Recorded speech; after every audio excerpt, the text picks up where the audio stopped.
Assalamu alaikum туғандар. Біз бүгін Ноқат районына қарашты Қырғыз Ата аймағының Ақбұлақ айылына келдік. Ақбұлақ айылындағы Абдымитәл акабыздың бағына келдік. Мен білішіме қарағанда Ноқат районында жапыс бойлы көчөтөндүргөн бирлешил Абдымитәл ака болуш керек. Ошол боюнча бир аз маалымат алып беребиз. Андыктан биз менен бирге болуңуздар. Бұл көчөттөрү кандай сорт, канча жылдык, ошол боюнча бүт маалыматтарды алып беребиз.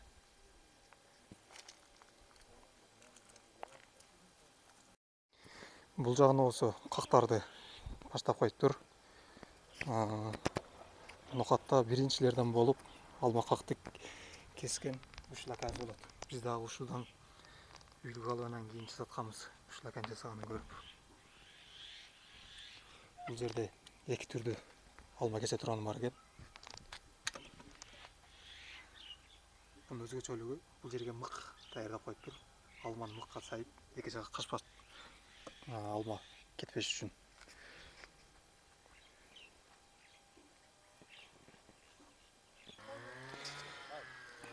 Биз мына Абдымитәл аканын көчөттөрүнө келдик. Бұл жерде мыналар 1 жылдык көчөттөр экен. Бұл жақтар болса 2 жылдық. Күнгө чагылыш анча жакшы көрүнбөй атат. Булар 2 жылдыктар. Азыр бул көчөттөр кандай сорттор, кандай подвойго. Ден соолугуңуз жакшыбы? Үй ичиңиз менен тынчсызбы? Жакшы, Аллахы. Бүгүн мына сиздин атайын көчөттөрүңүздү көргөнү келдик элек. Ошол боюнча кыскача маалымат берип койсоңуз, алгач эле ушул баштаганыңызга канча жыл болду көчөттөрдү? Каяктан үйрөндүңүз? Ошол боюнча маалымат берип койсоңуз. Алейкум ассалам. Жакшы, Аллахы, куш келипсиңер. Биз көчөттөрдү баштаганыбызга өз кичинебизден эле багбанчылык, дыйканчылык менен алектенип келебиз. Бул карликти баштаганыбызга 10 жыл болду. Көчөт өндүрүп, көчөт чыгарып иштери менен. Бул Голландиядан келген М9 подвойундагы карлик көчөттөрү. Буларды өзүбүз кыйыштырабыз, өзүбүз жеткирип беребиз. Бул заказ берген караса сортторду улап беребиз. Бул тургадар азыр кайсы сорттор болуп атышында? Бул жерде топ-ред деген сорту бар, кызыл, редчифтин аналогу. Голден, чаң алма бар, гала бар, ошол сорттордон бар.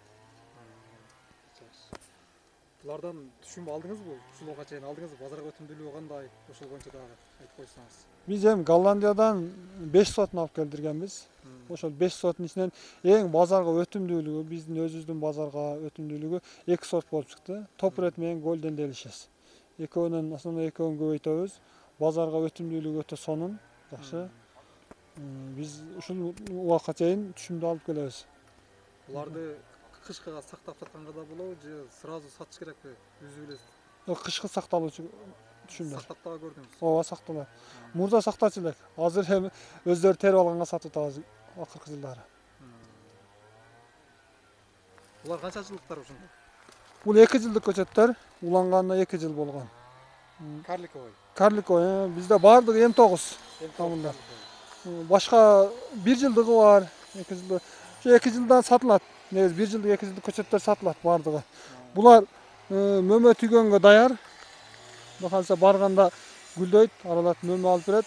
Бирок эгилген жылы жана кийинки жылы 2 жыл катар мөмөсүн түшүрүш керек болот. Гүлдөгөн гүлдөрүн түшүрүш керек. Подвой кайда кетсеңиз? Подвой М9. Подвойлордон эң эле жакшысы кайсы подвой өзү? Эң көргөнгө ыңгайлуу, түшүмдүүлүгү тез болгон М9 деп эсептелет өзү. Карликтердин ичинен М9. Golden Delicious да бир көрсөтүп койсоңуз. Ошол жакка өтүп. Булар бул жакка өтөйлөн. Бул алмалар декоративный алмалар, колоновидный алмалар. Булар канча жылдыктар азыр? Булар деле 2 жылдык. Булардын өсүмү бир аз шашпайраак өсөт. Бирок бул гүлдүн ордуна эгилүүчү алмалардан болуп саналат. Жапыс бойлуу булар. Көп бийик болбойт. Бийик болуп, жакын эгилет булар. 30 сантиметрден 60 сантиметрге чейин аралыкта эгилет. Бирок бунун түшүмдүүлүгү шакка эле болот, көп өспөйт шакта жанат. Өзүнөн ала берчү. Үйдүн айланасында гүлдүн ордуна эгилет. Ооба, жакшы болот ушуларга. Бул жагы Golden Delicious. Бул жерде Golden Delicious бар. Мына чаң алма. Чаңалма. Бул августта. Месін сорттан екен да? Ооба, бул месин сорттан августта ушуп даяр болушу. Эртең иншалла дагы жакшы акча болуп атпайбы? Ошол себептен. Бул жагында 1 жылдык топ-ред сорттор бар.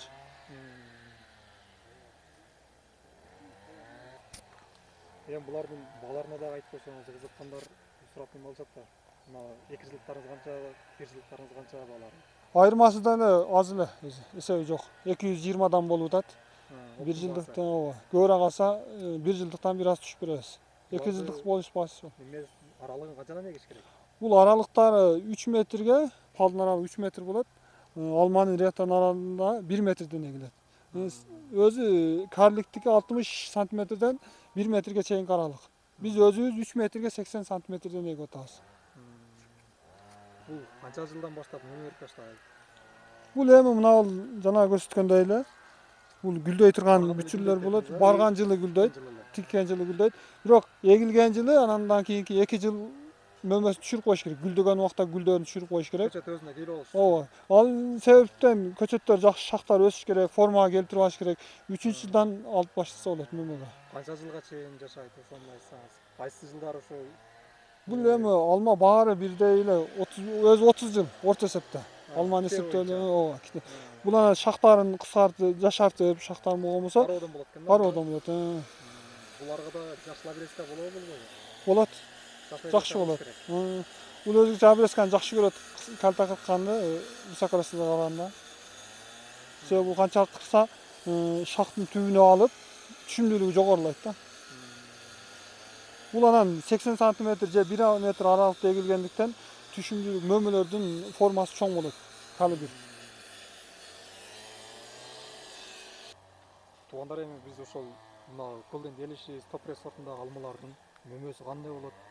Ошолорду дагы барып көрөлү деп атабыз. Биз менен бирге болуңуздар.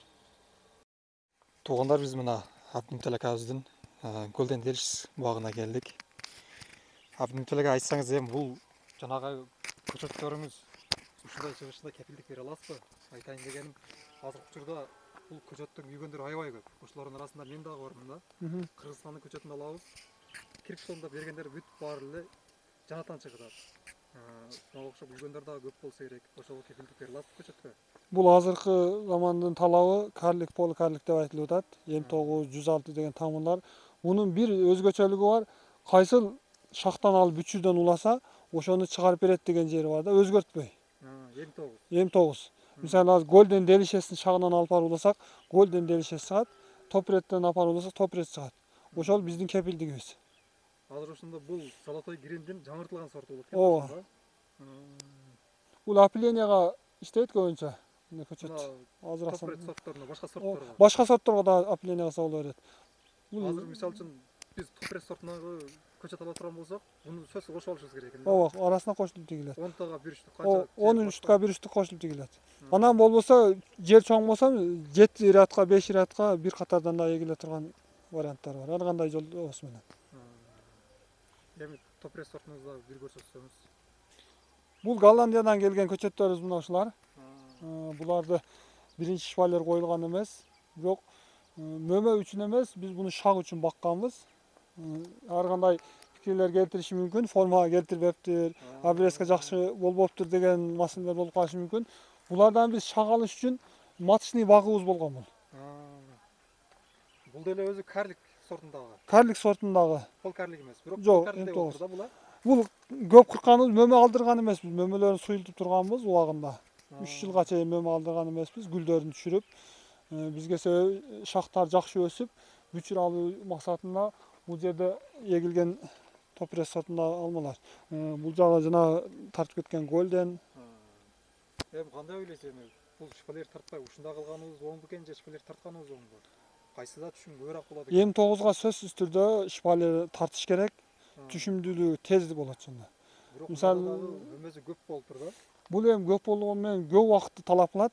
Мисалы 1 жылдык шактар дейли. Мунуларда бул эми көп жылдык болуп калды. Этап менен көтөрүп жатат. Жаңы шактар көтөрө албайт. Бул 2 жылдык шактар мөмө өргөндө көтөрө албай калат. Сөзсүз түрдө шпалер коюп, зым тартыш керек. Бул шпалерлерди каяктан алдырдыңыз? Bu şpalерлер Тапсак болобу? азыр Кыргызстанда чыгып баштады, бир топ эле жеңил болуп калды. Биз Казакстандан алып келгенбиз буларды. Сыр болбосо эгер бул жака келиши канча сомдон болот бир үчтүгү? Бул эми НДС менен, жол акысы менен бир топ кымбаттап калды. 1,5 миң сомдон түштү бир үчтүгү. Азыр эми Кыргызстандыкын алсак 2 эсе арзан болот. Анан буларды көчөттөрдү кайсыл убакта эккен деп ойлойсуз? Күздө эккен жакшыбы же жазда эккен жакшыбы? Күзүндө жакшы болот эс. Күздө эккен жакшы. Ноябрда. Уктагандан кийин. Ооба, ноябрда эгилип баштайт, ноябрдын башы. Эми ал погодага карата. Күн өтө жылуу болуп кетсе ноябрдын ондорунан. Күн салкын болуп жаан-чыл болсо, ноябрдын башынан эгип баштаса боло берет. Кудай кааласа анда кызыккандар болсо азыртан аванс берип же эме кылса болот экен да. Сүйлөшсөк болот. Бул эми жанагы көрсөткөн көчөттөр.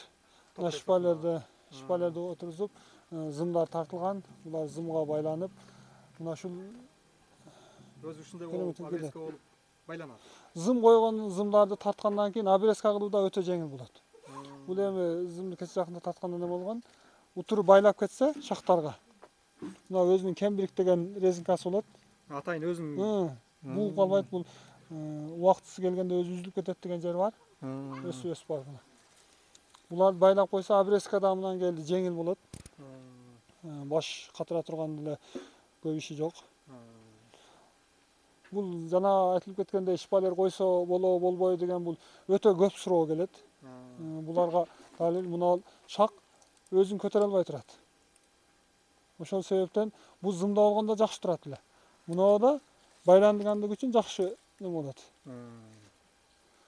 Бул шактар байланган, ошон үчүн шак сынып калбай, мөмөнү жакшы кармап берет. Азыр булардын аралыгын сиз канчадан эккенсиз? Көчөттүн аралыгын. Булар мурунку эшиктин алдына эгилген үчүн техника кирбейт. Бул жагы 2 метр, аралыктар 1 метрден эгилген. Азыркы талаага эгиле турган жер же болбосо ала турган кардарларга айтып атабыз 3 метрге 80 сантиметрден эккиле. Бул эми 10 сотке 350 дана кетет орто эсепте. Бирок канчалык түбү көп болсо ошончолук түшүмдүүлүк жогору алам деген маанида. Бир түбүнөн будан 30 килограммдан 60 килограммга чейин делет жеткен чегинде.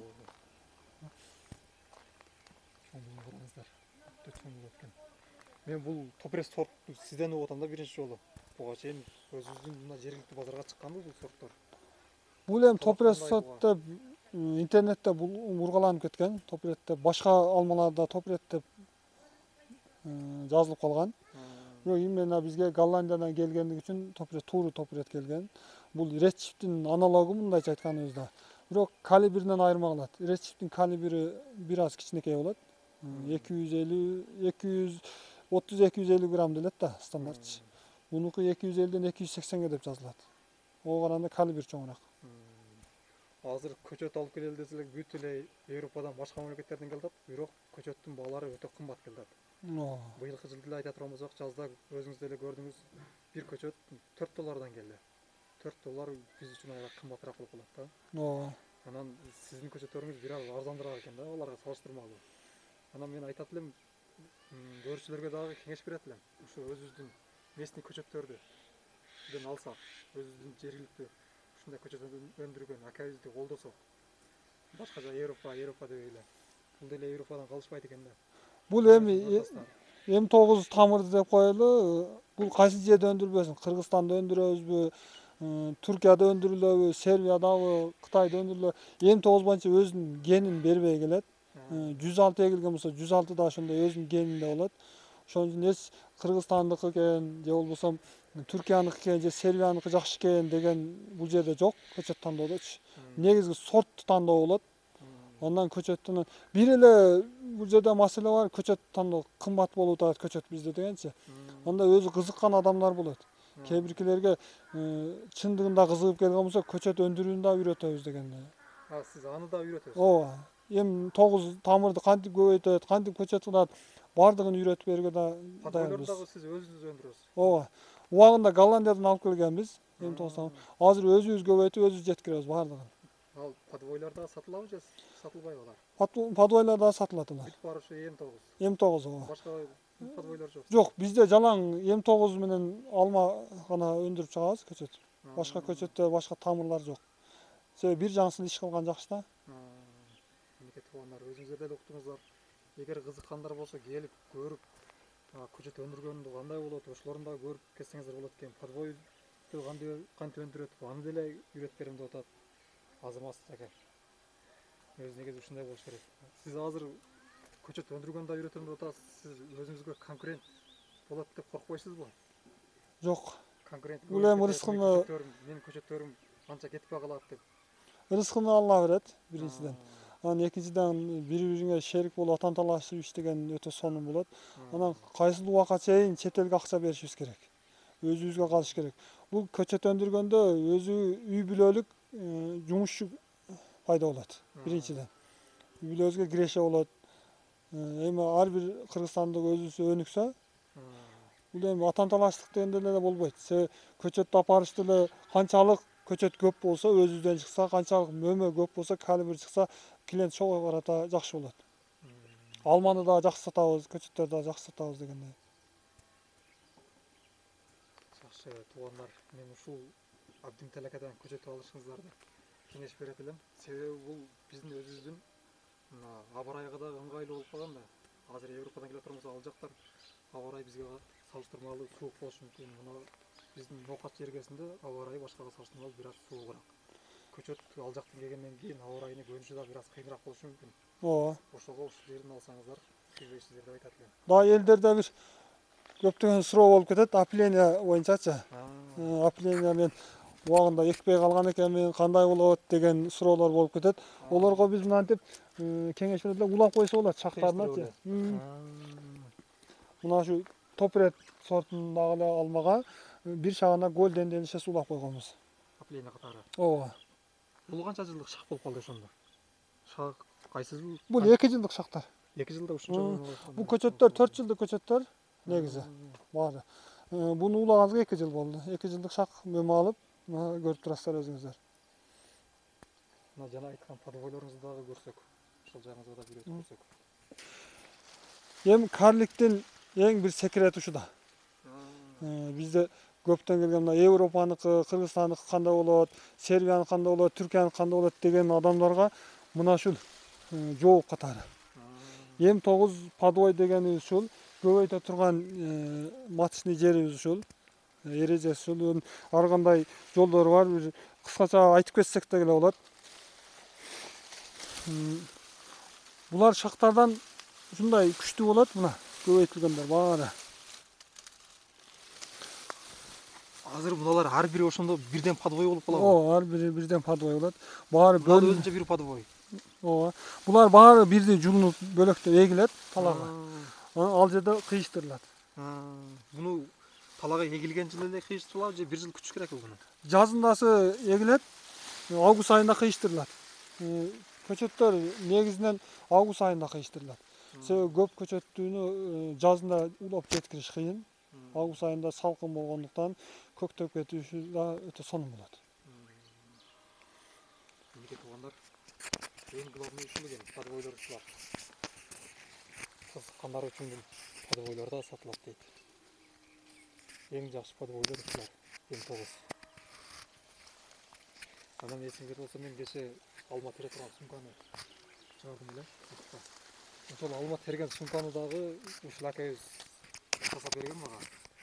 Ошол боюнча да кыскача айтып койсоңуз, ону сиз каяктан үйрөндүңүз же өзүңүз ойлоп чыгардыңызбы? Бул эми азыр интернет жетишип калган заман дейли. Бардыктар интернетте Европанын алмаларын көрөбүз, тамшанабыз, суктанабыз дегендейчи. Биз да ошого аракет жасашыбыз керек. Албетте аракетте жасасак жыйынтык болот дегендей. Алма терүү тамырларды алып келдик, көчөттөр жеткирдик.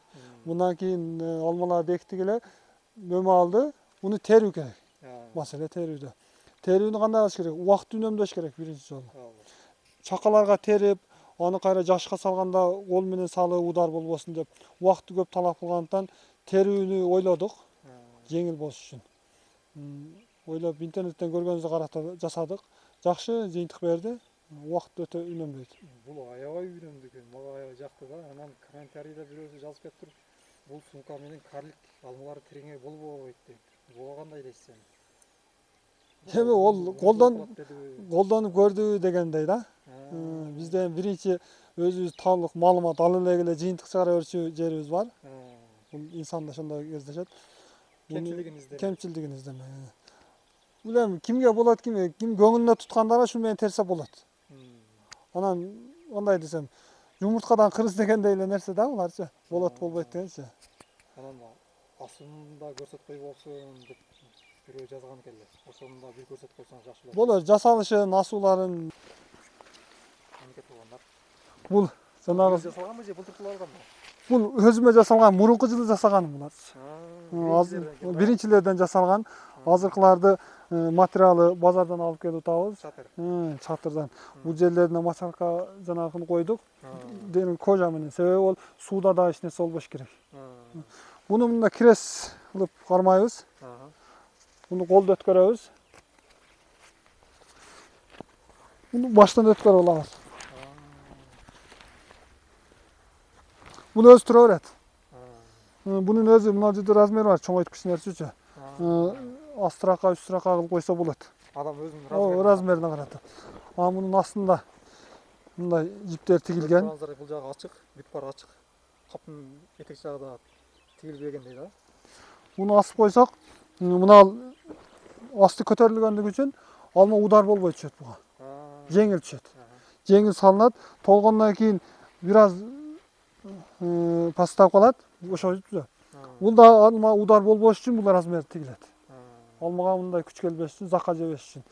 Бул алманы деле терип көрсөткөнгө деле ыңгайлуу өзү, кандай десем.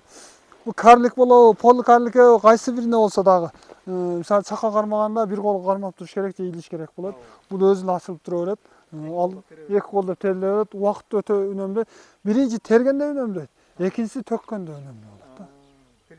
Плюс жактары көп bunun. Bunu көрсөткөнүбүздүн себеби кече видеодон көп жактан звоноктор болуп атыптыр, талас районунан да дагы келип атыптыр. Эгер узактагылар өздөрү жасап алсын деген максатта көрсөтүп атабыз. Бул акебиз аябай. Бул азыр эми чыгарып көрсөтөйүн. Узак жерлерге эми ар бирине жеткирип отуруш, бул көчөт өндүргөндө дагы, бул алма тергини жасаганда дагы бир нерсеге бир адамга токтолуп калбаш керек, албетте. Бул мына алтылык сымдан эле жасалат негизичи. Бул жеринде зым ременди аса турган болот. Бүткөндөн кийин бул жерде илгич болот. Бул эми илгич ар кандай вариант үстүнө сыртынан жасап койсо болот. Чеберчилик бол адамдын ар кандайчы. Буну өздөрү кошуп, ала турганын алып дегендей. Капка окшотуп эле тигилет, этеги тигилбейт. Үстүн бүгүп тигип коебуз болду. Эч бир секрети деле жок. Азамат негизи. Ушундай туугандар. Абдулжалака ушу менен чыгарышты жыйынтыктасак, Аллахтын ушул кылган иштериңизге берекесин берсин. Эч мындай жашырбай баарын айтып бердиңиз, секреттеринен бери баарын айтып бергениңизге аябай ыраазы болдук. Эгер көчөттү ала тургандар болсо, кенен азыртан звонок кылып же болбосо аванс берип берсеңиздер деле болот азыртан эле. Негизи күзүндө эккен жакшы деп атышат, жазга караганда. Себеби жазга чейин көчөт өзүнүн калыбына келип алат. Ошол туугандар. Бул эми элдерге эмне демекчи элек? Карликти тезирээк карликке интенсивдүү методдо көчөттөрдү эгүүгө чакырып кетебиз. Түшүмдүүлүгү жогору жана тез болот. Анан жерди да үнөмдөсө болот. Жер үнөмдөсө болот. Кичине жери барлар ушундай карлик эксеңиздер туугандар.